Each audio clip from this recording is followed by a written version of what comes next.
दोस्तों, आप लोगों ने हनुमान जी के सेवा का संकल्प लिया हुआ है। 21 दिन, 41 दिन या महीने कुछ, और हनुमान जी की आप नियम पूर्वक सेवा कर रहे हैं। उनके हनुमान चालीसा का पाठ कर रहे हैं, बजरंग बाण का पाठ कर रहे हैं, हनुमान अष्टक का पाठ कर रहे हैं, चोला चढ़ा रहे हैं, उनको दिया बाती कर रहे हैं दोनों समय उनका, और हर एक उस नियम का पालन कर रहे हैं जो हनुमान जी के सेवक को जरूरी होती है। सबसे पहले साफ सफाई, आप एकदम साफ स्वच्छ वस्त्र पहनते हैं, सूरज निकलने से पहले स्नान करते हैं और किसी को सताते नहीं हैं। दूसरी बात, ब्रह्मचर्य। अब दोस्तों, ब्रह्मचर्य एक ऐसा नियम है कि शायद ही कोई कंट्रोल कर पाए। काफी सारे लोग इसको कंट्रोल नहीं कर पाते। जब हम लंबा कोई संकल्प लेते हैं हनुमान जी के लिए, तो दोस्तों हमें जरूरी होता है कि हनुमान जी की सेवा के लिए हमें ब्रह्मचर्य का पालन करना है। अब ब्रह्मचर्य का पालन या तो हम अपने मन पर कंट्रोल नहीं कर पाए, या भूल चूक, या सोते समय हमारा हुआ ब्रह्मचर्य भंग। अब क्या होगा? हनुमान जी तो ब्रह्मचर्य के एकदम बाल ब्रह्मचारी हैं, तो वो तो मान नहीं सकते, आपने जानबूझ के किया हो या अनजाने में किया हो। अब कर क्या सकते हैं दोस्तों? तो दोस्तों, आज की वीडियो इसी विषय पर है, आपको पूरा ही वीडियो देखना है। दोस्तों, बेहद ही इंपॉर्टेंट वीडियो है, आप देखिए, प्लीज पूरा देखिए। यदि आप हनुमान जी के उपासक हैं, यदि हनुमान जी की उपासना नहीं कर रहे हैं, किसी और भी देवी देवता की कर रहे हैं, तो उसमें भी आपको ब्रह्मचर्य का पालन करना होता है। और यदि ब्रह्मचर्य टूटता है तो क्या होता है और आपके साथ क्या हो सकता है, हम उस भूल चूक को कैसे सुधार सकते हैं, आप ये भी देखिए। क्यों अक्सर ब्रह्मचर्य टूट जाता है, आप इसका कारण भी जानें। तो दोस्तों देखिए, होता क्या है, जब हम हनुमान जी या किसी भी देवी देवता की जब हम संकल्प लेते हैं कि हे बजरंगबली या कोई भी देवी देवता, हम इतने दिन आपकी इस मंत्र का जाप करेंगे या चालीसा का पाठ करेंगे या कवच का पाठ करेंगे, तो उतने दिन हमें ब्रह्मचर्य का पालन करना है। अब दोस्तों, जो ब्रह्मचर्य का हम पालन कर रहे हैं, तो हमारे शरीर में एक ऊर्जा बनती है। कौन सी ऊर्जा बनती है? जो नेचुरली बनती है, और वो रोजाना डिस्चार्ज होती है, या कभी कभी 1-2 दिन बाद डिस्चार्ज होती है। आप समझदार हैं मैं क्या बोल रहा हूं? अब दोस्तों, आप उस ऊर्जा को रोके हुए हैं, और वो ऊर्जा ही प्राणदायी ऊर्जा है। वही ऊर्जा हमारी साधना को ऊपर उठाने का काम करती है। होता क्या है, जो हमारा मूल चक्र होता है, वासना वहां बैठी होती है, ऊर्जा वहां बैठी होती है। और जब हम किसी भी देवी देवता की सेवा कर रहे होते हैं, तो वो मूल चक्र से ऊपर उठना शुरू कर देती है।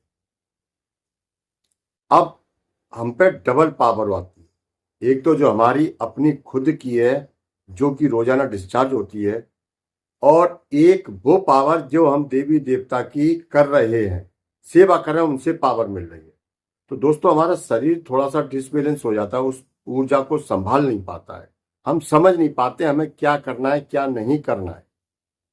तो दोस्तों, कई बार कदम बहक जाते हैं हमारे, और हम अपनी जो ब्रह्मचर्य का नियम है उसको भंग कर देते हैं। जानबूझकर भी हो जाता है, कई बार अनजाने में हम सो रहे हैं, सोते समय ऊर्जा बाहर निकल जाती है। अब दोस्तों, अब कर क्या सकते हैं हम ऐसी कंडीशन में, ऐसी स्थिति में हम क्या कर सकते हैं? देवी देवता नाराज होंगे। तो दोस्तों देखिए, यदि आपने जानबूझकर ऊर्जा का प्रवाह किया है, तो जो देवी देवता है वो रुष्ट होंगे। अनजाने में हुआ है, तो दोस्तों वो भगवान है, वो जानते हैं। अब जानबूझ के हुआ हो या अनजाने में हुआ हो, जैसे भी हुआ हो, आपको तुरंत ही क्या करना है? आपको तुरंत पवित्र होना है, नहा धोकर वस्त्र बदलने हैं। वस्त्र बदलकर आपको जिन भी देवी देवता की, हनुमान जी की प्रार्थना कर रहे हैं, आप सेवा कर रहे हैं, उनके दिया बाती करके उनसे सबसे पहले सच्चे मन से, एकदम सच्चे मन से उनसे क्षमा याचना कर। हे भगवान, मुझसे गलती हुई, मेरी भूल चूक को क्षमा कीजिए।